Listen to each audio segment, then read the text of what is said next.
Hi hello வணக்கம் மக்களே, இது தேர்தல் கச்சேரி. நாளாக நாளாக களம் சூடு பிடிக்க தொடங்கி இருக்கிறத நீங்களும் உணர்ந்திருப்பீங்க. மைக்கு கிடைக்கும் போதெல்லாம் நம்ம தலைவர்கள் என்னெல்லாம் பேசுறாங்க, எப்படிலாம் பேசுறாங்க அப்படின்றதெல்லாம் நிகழ்ச்சியில நம்ம பார்த்துட்டு வரோம். அந்த வகையில பாஜக மீண்டும் ஆட்சிக்கு வந்தா இந்திய நாடு தோற்று போகும்னு அக்கா சொல்லியிருக்காங்க. பாஜக மறுபடியும் ஆட்சிக்கு வந்தால் இந்திய நாடே தோற்று போகும் என்பதை நாம் புரிந்து கொள்ள வேண்டும். ஹிமாச்சல பிரதேசத்திலே பிஜேபி ஆட்சியை இழந்தது. கனவில் கூட அவர்களால் மேற்கு வங்கத்திலே அம்மையார்,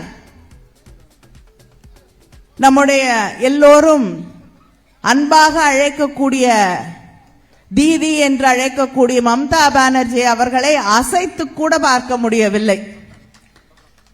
கேரளாவிலே அவர்கள் இருக்கிறார்களா இல்லையா என்று தெரியாத ஒரு நிலையிலே இருக்கிறார்கள். தமிழ்நாட்டில் அவங்கள பத்தி நம்ம பேசவே வேண்டிய அவசியம் இல்லை என்ற நிலையிலே இருக்கிறார்கள்.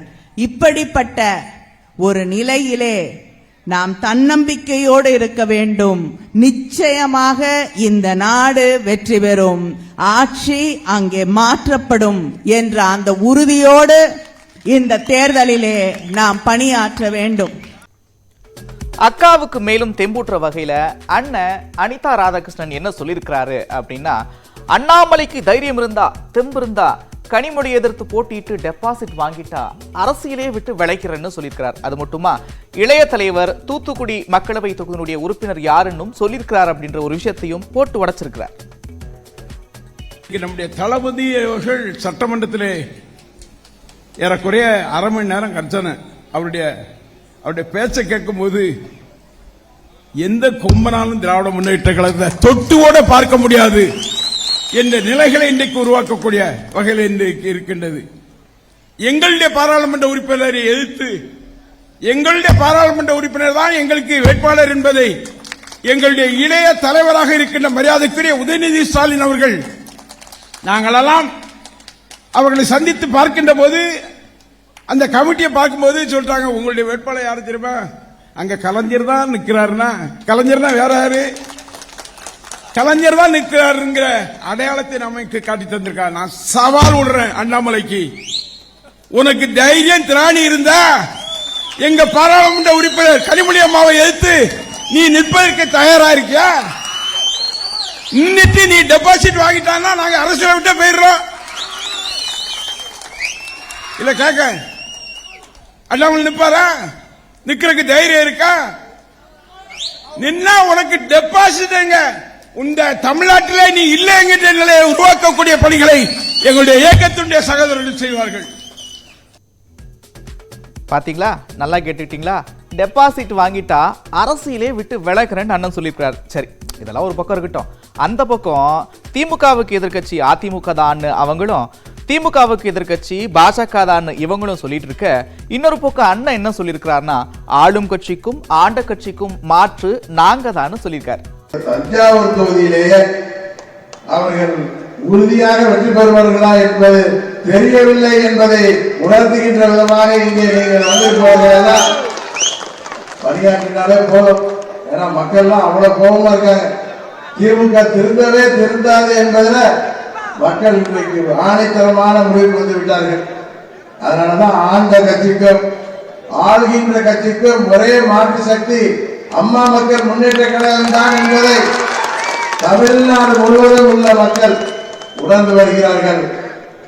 அது உங்கள் அனைவருக்குமே நன்றாக தெரிந்திருக்கும்.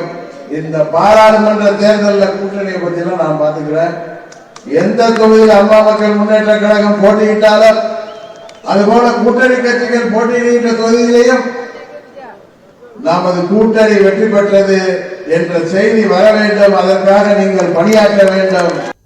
இல்ல இல்ல இல்ல, நாங்க நிச்சயமா கூட்டணியில இல்லவே இல்ல. இனிமே இந்த கேள்வியை கேட்கவே கேட்காதீங்க. அடே அண்ணப்பா, ஒரு மனுஷனை எவ்வளவு கஷ்டப்படுத்தி இருந்தா இப்படி மேடையை போட்டு மைக்ல இல்ல இல்லன்னு சொல்லியிருப்பாரு. இப்படி சொல்ல வச்சிட்டீங்களே. பாரதிய ஜனதா கட்சியோடு அனைத்து இந்திய அண்ணா திராவிட முன்னேற்ற கழகம் கூட்டணியிலே இல்லை. தேசிய ஜனநாயக கூட்டணியில் அதிமுக இல்லை. இது எப்போ 25/9/2023 தலைமை கழகத்திலிருந்து அறிவிக்கப்பட்ட செய்தி. அதற்கு பிறகு கிட்டத்தட்ட ஒரு 5 மாத காலமாக வேண்டுமென்றே திட்டமிட்டு பத்திரிகையிலும் ஊடகத்திலேயும் எதிர்க்கட்சி சேர்ந்தவர்கள் ஒரு தவறான செய்தி வெளியிட்டுக் கொண்டிருக்கின்றார்கள். இன்னைக்கு ஊடக நண்பர்களும் பத்திரிகை நண்பர்களும் உறுதியாக சொல்கிறோம், அனைத்து இந்திய அண்ணா திராவிட முன்னேற்ற கழகம் பாரதிய ஜனதா கூட்டணியில் இல்லை இல்லை இல்லை. இனி எந்த இடத்திலும் இந்த கேள்வி கேட்காதீங்க. ஊடக நண்பர்களும் பத்திரிகை நண்பர்களும் இனி இது தொடர்பான எந்த கேள்வியும் எழுப்ப வேண்டாம் என்று அன்போடு உங்களை வேண்டி கேட்டுக்கொள்கின்றேன். அதே நேரத்தில் அனைத்து இந்திய அண்ணா திராவிட முன்னேற்ற கழகம் கூட்டணி அமைக்கவில்லை என்று சொல்கிறார்கள். எந்த நேரத்தில் அமைக்க வேண்டுமோ அந்த நேரத்தில் சரியான நேரத்திலே அமைப்போம். திமுக கூட்டணி பேச்சுவார்த்தை என்று சொல்லீர்கள், எங்கே முடிந்தது? இழுபறியாக இருந்து கொண்டிருக்கின்றது. இழுபறியாக அந்த கூட்டணியில் நிலவிக் கொண்டிருக்கின்றது. இன்றைக்கு 10 நாட்களாக அந்த கூட்டணி பேச்சுவார்த்தை தொடர்ந்து நடைபெற்றுக் கொண்டிருக்கிறது. எங்காவது முடிவுக்கு வந்திருக்குதா? ஏற்கனவே இருக்கின்ற திமுக கூட்டணியில் ஏழைகளுக்கு அங்கம் வைக்கின்ற கட்சிகளுக்கு ஒதுக்கப்பட்ட தொகுதியை கொடுக்க மறுக்கின்ற கட்சி தான் திமுக கட்சி.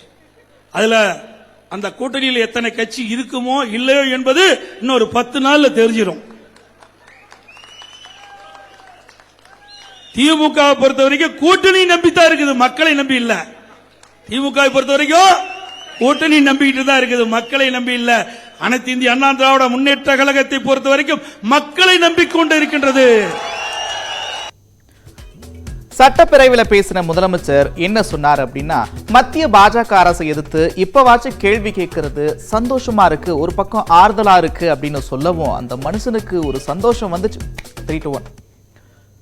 சட்டப்பேரவையில் பேசின முதலமைச்சர் என்ன சொன்னார்? 3 to 1. சட்டப்பேரவையில் பேசின முதலமைச்சர் மத்திய பாஜக அரசை எதிர்த்து இப்பவாது அதிமுக கேள்வி கேட்கறத நினைச்சா ஆறுதலா இருக்குன்னு சொல்லவும் அந்த மனுஷனுக்கு இருந்துச்சு பாருங்க ஒரு சந்தோஷம். அடடா, அந்த சிரிப்பை பாருங்களேன், எவ்வளவு அழகா சிரிக்கிறாரு பாருங்க. நான் பேசுவதை நேரலையில் ஒளிபரப்பது கிடையாது. நான் பேசுறது மட்டும் கட் பண்ணிட்டாங்க. அதற்கு பிறகு சட்டமன்றம் முடிஞ்ச பிறகு சில எடிட் பண்ணி அதை கொடுப்பாங்க. அதுவும் நேற்று கொடுக்க மறுத்துட்டாங்க. பரவாயில்ல, இப்ப நான் எதுக்குறேன்னு சொல்லிட்டார்ல. இது வரைக்கும் அடிமை கிடுமைன்னு பேசின முதலமைச்சர்கிட்ட அவர் வாயிலிருந்து வந்துட்டு பதில் எதுக்குறான்னு வாயில் வந்துட்டு இல்ல, ஒத்துக்கிறீங்களா? எதுக்குறான்னு சொல்லிட்டார்ல, நீங்க தான் சொன்னீங்க. ஆகவே அனைத்து இந்திய அண்ணா திராவிட முன்னேற்ற கழகத்தை பொறுத்த வரைக்கும் கூட்டணியில் இருந்தாலும் இல்லாவிட்டால் மக்களுடைய பிரச்சனை தமிழ்நாட்டு மக்களுக்கு சாதகமா இருந்தால் ஆதரிப்போம், பாதகமா இருந்தால் எதிர்ப்போம். அது ஆளுகின்ற போது கூட்டணியா இருந்தாலும் சரி, இல்லது கூட்டணி இல்லாமல் வெளியில இருந்தாலும் எங்களுக்கு எஜமானர்கள் தமிழ்நாட்டு மக்கள் தான் எங்களுக்கு வாக்களித்து எங்களுடைய வேட்பாளரை வெற்றி பெற செய்து நாடாளுமன்றத்துக்கு அனுப்புகிறார்கள். இங்க இருக்கின்ற மக்களுடைய குரல் நாடாளுமன்றத்தில் ஒலிக்க வேண்டும். அதற்காக தான் நான் கட்சி வச்சு நடத்திட்டு இருக்கிறோம். இவர்களைப் போல பதவிக்கு அதிகாரத்துக்கு நாங்கள் எப்பொழுதுமே அடிமையாக இருந்தது கிடையாது. மக்களுக்கு சேவை செய்வதுதான் எங்களுடைய கட்சியுடைய நோக்கம். யாத்திரை என்றால் மாறுதல் அப்படின்னு பொருள். யாத்திரையின் மூலமா மக்கள் மனசும் மாறும்னு அவங்க நம்புறாங்க. சனீஸ்வர பகவான் நீதி தேவராக இருந்து இந்த உலகத்தை வழிநடத்தி கொண்டிருக்கின்றார்களோ அதுபோன்ற அதே கருப்பு அங்கியில சனீஸ்வர பகவானை போல யார் தவறு செய்தாலும் கூட தவறுதான். அதே நேரத்தில் தவறு செய்யாதவர்கள் அவர்கள் மீது எவ்வளவு பெரிய குற்றம் சுமத்தப்பட்டிருந்தாலும் கூட அவர்களுக்கு நாங்கள் இருப்போம் என்ற கருப்பு அங்கியிலே தொடர்ந்து இந்த பூலோகத்தில் பிரபஞ்சத்தில் நீதியை நிலைநாட்டி கொண்டிருக்கக்கூடிய அன்பு வழக்கறிஞ பெருமக்களே, முதல் உங்கள் அனைவருக்கும் ஒரு பெரிய நன்றிகளை தெரிவித்துக் கொள்கின்றோம். யாத்திரை என்று சொன்னாலே மாறுதல் என்ற அர்த்தம். நம்முடைய மனது மாறும், நாம் ஒரு நல்ல மனிதராக மாறுவோம், மக்களிடம் நிறைய அனுபவங்களை நாம் கேட்டு பெறுவோம். அதன் மூலமாக ஒரு அரசியல் கட்சியை சார்ந்திருக்கும் பொழுது நம்முடைய கட்சி, குறிப்பாக பாரதிய ஜனதா கட்சி, இன்னும் மக்கள் நலத்திட்டங்களை வேகமாக, விவேகமாக, ஆழமாக, நுணுக்கமாக கொண்டு வருவதற்கு இது போன்ற யாத்திரைகள் வலு சேர்ப்பேன். குறிப்பாக நான் சார்ந்திருக்கக்கூடிய பாரதிய ஜனதா கட்சி பார்த்தீங்கன்னா யாத்திரையால் வளர்ந்த ஒரு கட்சி. பொதுவா கருப்பு சட்டைக்கும் காக்கி சட்டைக்கும் ஆகவே ஆகாதுன்னு தான் எல்லாருமே சொல்லுவாங்க. நானும் அப்படிதான் நினைச்சுக்கிட்டு இருந்தேன். ஆனா அண்ணன் ஒட்டுமொத்தமா எல்லாத்தையும் காக்க வந்த காவல் தெய்வம்னு வழக்கறிஞர் பால் கனகராஜ் சொல்லியிருக்காரு. நான் பல்வேறு தலைவர்களிடம் பழகியிருக்கிறேன். பல்வேறு தலைவர்கள் என்னை போற்றி இருக்கிறார்கள், பாராட்டி இருக்கிறார்கள். நான் கூர்ந்து கவனித்திருக்கிறேன். முதலிலே ஆரம்பத்திலே நான் நினைத்தேன், இவர் ஒரு காவல்துறையை சேர்ந்த நண்பர், காவல்துறைக்கும் கருப்பு சட்டைக்கும் ஆகவே ஆகாதுப்பா அப்படிலாம் நினைச்சிட்டு இருந்தேன். ஆனா இவர் மாதிரி ஒரு தலைவர் இந்த நாட்டில் யாருமே கிடையாது என்பதை பழகி பார்த்து தெரிந்து கொண்டேன். இவர் காவல்துறை நண்பர், காவல்துறை நண்பன் என்ற அடையாளம் இருக்கு பாருங்க. அதெல்லாம் தாண்டி காவல்துறை என்பது எல்லோருக்குமான கடவுள் தெய்வம் என்பதை நிரூபிக்க வந்த ஒரு சாதாரண ஒரு மனிதன், பெருந்தலைவன்.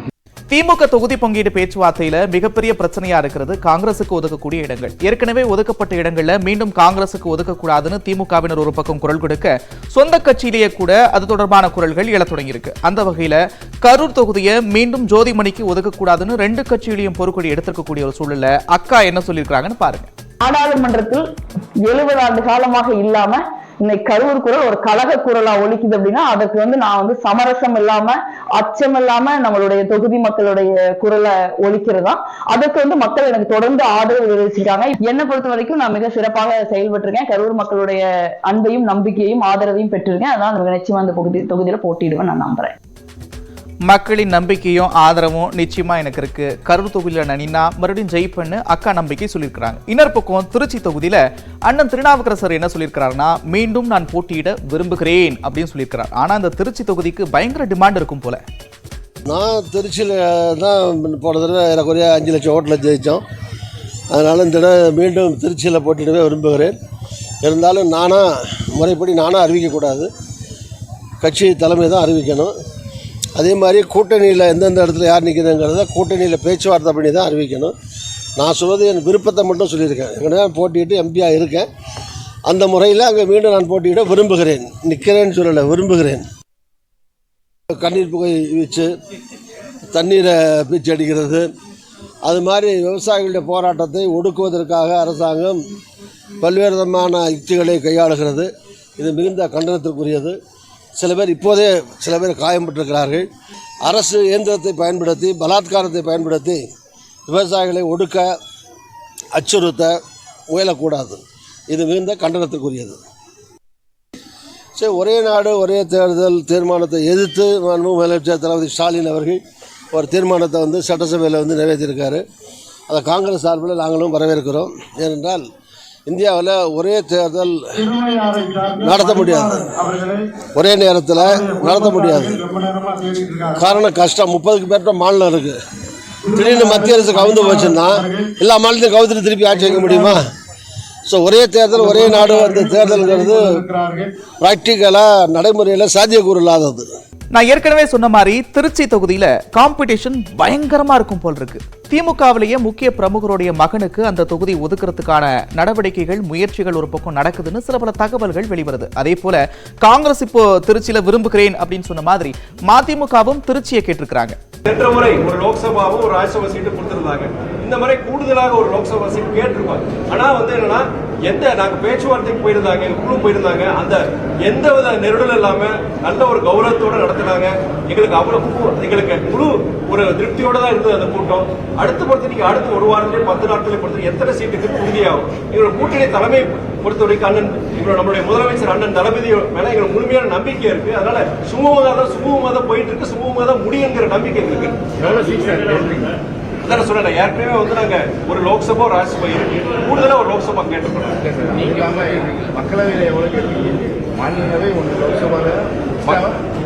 லோக்சபால ஏற்கனவே நாங்க சிட்டிங் எம்பி ஒருத்தர் இருக்கிறார், கூடுதலா ஒரு சீட் நாங்க கேட்டிருக்கோம்.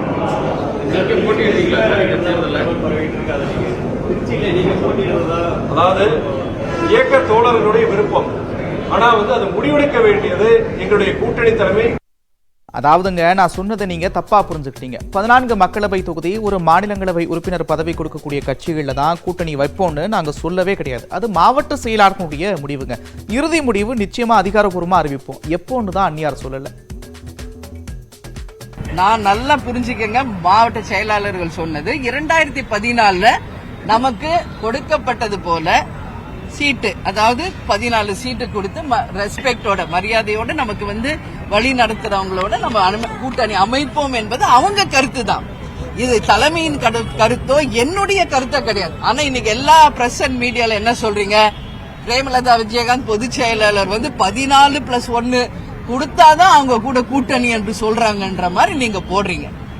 நாங்க என்ன சொல்றோம்ன்றது கரெக்டா புரிஞ்சுக்கிட்டு நீங்க தயவு செஞ்சு போடுங்க நான் கேட்டுக்கிறேன். இது ஆலோசனை கூட்டம் தான்.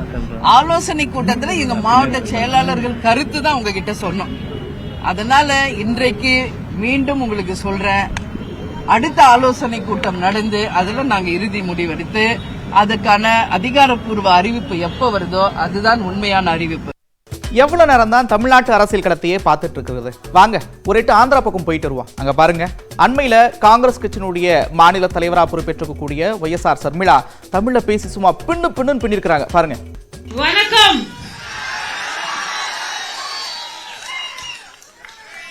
எப்படி இருக்கீங்க? நல்லா இருக்கீங்களா? நான் யார் தெரியுமா? யாருனா? வயசால் தெரியும் இல்ல? அவங்க தெரிஞ்சா போதும்.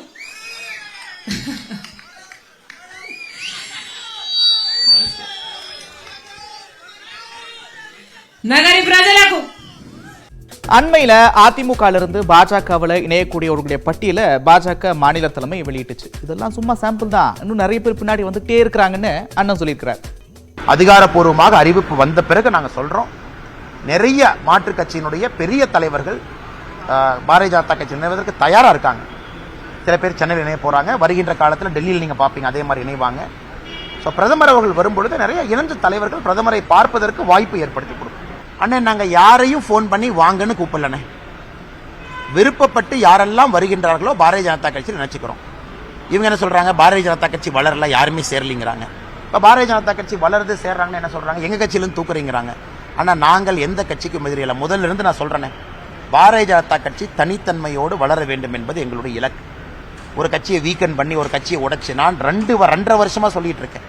அந்த வேலைக்கெல்லாம் பாரதிய ஜனதா கட்சி எப்பொழுதும் போகாது. உண்மையை சொல்ல வேண்டும் என்றால் அடுத்து இணையக்கூடிய பட்டியல் இந்த முதல் பட்டியலில் யார் இணைஞ்சாங்களோ இதை விட அதிகமா இருக்கும். வருகின்ற காலத்தில் விரைவில் பார்ப்பேன். அவங்க தலைவருக்கு வயசு என்னென்ன, எஸ்பி வேல்மணி என்ன, சில பேர்த்தோட நாமம் வாழ்க, அவர் வாழ்க, இவர் வாழ்க, அடுத்த முதலமைச்சர் வாழ்க, வருங்கால முதலமைச்சர்ங்கிறாலே வயசு என்னென்ன. என்னை பத்தி எல்லாம் திட்டி பேசுறாங்கல்ல, திண்டுக்கல் சீனிவாசன் வயசு என்னென்ன. அண்ணே, அவங்க கட்சியில் இருக்கிற தலைவரையே வேலுமணி எனக்கு கேவலப்படுத்தணும் முடிவு பண்ணிட்டாரா? அவருக்கு என்ன இபிஎஸ் மேல கோவமா? அவங்கள 18 வயசு இளைஞர்களா? பாரதிய ஜனதா கட்சியில யார் இணைந்திருக்கின்றார்களோ அவர்களுடைய வயது அவர்கள் கட்சியில் இருக்கக்கூடிய பொதுச் செயலாளரை விட 90% வயது குறைவு. அதனால் அவர்கள் கட்சியில் இருக்கக்கூடிய தலைவர்களே இந்த அளவுக்கு அவங்க அசிங்கப்படுத்துறாங்கன்னா உள்ள எந்த அளவுக்கு அசிங்கப்படுத்தியிருப்பாங்கன்னு தான் அவங்க வந்திருக்காங்க. அதனால் ஒரு கண்ணாடி கூண்டுக்குள்ள உட்கார்ந்துகிட்டு கல் எடுத்து வெளியே எறியக்கூடாது. அவர்களுடைய கண்ணாடி கூண்டு தான் முதல்ல உடையுங்க. ஒரு பக்கம் அதிமுகவிலிருந்து பாஜகவுக்கு இணையக்கூடியவங்களுடைய பட்டியல பாஜக மாநில தலைமை வெளியிடக்கூடிய அதே சூழல்ல 25 ஆண்டுகளாக பாஜக இருந்த கௌதமி அதிமுகவோட இணைஞ்சிருக்கிறாங்க. அது மட்டும் இல்லாம இணைப்பு தொடர்பான ஒரு விளக்கத்தையும் அவங்க கொடுத்திருக்கிறாங்க. பாருங்க. தமிழ்நாட்டின் முன்னாள் முதலமைச்சர், அதிமுகவின் பொதுச் செயலாளர், மாண்புமிகு அண்ணன் எடப்பாடி அவர்களின் செயல்கள், கட்சியை நடத்தி கொண்டு போகிற வழிமுறைகள் எல்லாரையும் இணைந்து ஒன்றாக வேலை செய்யணும் அப்படிங்கிற அவருடைய எண்ணங்கள், அது செயல்களாலே நம்ம எல்லாரும் பார்த்துட்ருக்கோம். இது எல்லாமே என்னை கவர்ந்தது. மக்களுடைய சேவையை நல்லபடியாக ஒவ்வொருத்தருக்குமே அரசியல் கட்சி மூலியமாக, அரசியல் மூலியமாக மக்களுக்கு, பொதுமக்களுக்கு அவங்களுடைய உரிமைகள் கொண்டு போய் சேர்க்கறதுக்கான வேலை செய்யறதுக்கான இது சரியான கட்சியாகவும் ஒரு சரியான இடமாகவும் அப்படிங்கிறது எனக்கு முழு நம்பிக்கை ஏற்பட்டிருக்கு. அதனால இன்னைக்கு நான் கிட்டத்தட்ட 25 வருஷமாக பாரதிய ஜனதா கட்சியில் இருந்திருக்கேன் அப்படிங்கிறது உங்கள் எல்லாருக்கும் தெரியும். சில நாட்களுக்கு முன்னாலேயே நான் விலகி வந்தேன் வேறு சில காரணங்களுக்காக. ஆனால் நல்ல காரணங்களுக்காகவும் சரியான காரணங்களுக்காகவும் சரியான நேரத்திலையும் அதிமுகவில் அண்ணன் எடப்பாடியார்களின் முன்னிலையில் கட்சியில் சேர்ந்தது எனக்கு ரொம்ப சந்தோஷமா இருக்கு. தேர்தலில் போட்டியிட வாய்ப்பு கிடைச்சா நெல்லை தொகுதியில நிச்சயமா நான் நிப்பேன்னு அண்ணா நயினா நாகேந்திரன் சொல்லியிருக்கிறார். ஒருவேளை அப்படி வாய்ப்பு கிடைச்சா ஒரு எம்எல்ஏ பதவி போயிருமேன்னு, அதுக்கு என்ன பண்ணுவீங்க? பாட்டாளி மக்கள் கட்சி பொறுத்தவரைக்கும் எங்களோடு தான் இருந்துட்டு இருந்தாங்க. இந்த தேர்தல் தேதி அறிவிச்ச உடனே தான் அந்த பேச்சுவார்த்தைகள் நமக்கு ஒரு முடிவு பெறும். யார் யார் யார் கூட இருக்காங்க. வேற மாநில கட்சிகள் தயக்கம் காட்டுற மாதிரி வேற கட்சிகள் இருக்கிற மாதிரி தெரியல. ஏன்னா 3 அணியா தான் இருக்க முடியும். திமுக, விசிக, காங்கிரஸ் இது ஒரு அணி, அதிமுக ஒரு அணி, அப்புறம் பாமக நாங்க தான், அப்புறம் சீமான். பாமக நீங்க கூட்டணி இருக்கிறது கிட்டத்தட்ட உறுதியாயிடுச்சுன்னு புரிஞ்சுக்கலாமா? அது இனிமே தான் முடிவு பண்ண முடியும். ஏன்னா இப்ப நானா சொல்லிட முடியாது. மாநில தலைமை, அகில இந்திய தலைமையெல்லாம் சேர்ந்து முடிவு பண்ணி நிச்சயமா வரதுக்கான வாய்ப்புகள் நிறைய இருக்கு. இவங்க விஜயதாரணி சட்டமன்ற உறுப்பினர் பாஜகவில் இணைய போறதா ஒரு தகவல் கடந்த 3 நாட்களா வந்துகிட்டு இருக்கு. அதுக்கான எதுவும் பேச்சுவார்த்தை இருக்கா? அவங்கள வரவேற்கிறீங்களா? இல்ல, அதை பத்தி எனக்கு கருத்து சொல்ல முடியாது. ஏன்னா அது அவங்களுடைய காங்கிரஸ் கட்சியில் ஒரு சட்டமன்ற உறுப்பினர் 3 முறை சட்டமன்ற உறுப்பினராக இருக்காங்க. அவ்வளவு ஈஸியா அவங்க அந்த கட்சியை விட்டு வருவாங்களா அப்படிங்கறத நம்ம கருத்து சொல்ல முடியாது. அது சொன்னா நல்லாவும் இருக்காது. நீங்க சட்டமன்ற உறுப்பினரா தொடர்ச்சியா இருக்கக்கூடிய நிலையில நாடாளுமன்றத்தில் உங்களுடைய குரல் ஒலிக்க வாய்ப்பு இருக்கா? நீங்க இந்த தேர்தலில் வாய்ப்பளித்தால் போட்டியிடுவீங்களா? எந்த தொகுதியை நீங்க யோசிக்கிறீங்க? வாய்ப்பளித்தால் நிச்சயமாக நான் போட்டியிடுவேன். எந்த தொகுதி? திருநெல்வேலியா? எனக்கு வாய்ப்பாக இருக்கக்கூடிய தொகுதி திருநெல்வேலி. ஓகே. திருநெல்வேலி கேண்டிடேட்னு நாங்க ஒரு யூகம் எடுத்துக்கலாமா? அதுக்கான முயற்சிகள் எதுவும் நடக்குதா? இல்லாட்டி சட்டமன்றமே போதும்னு நினைக்கிறீங்களா?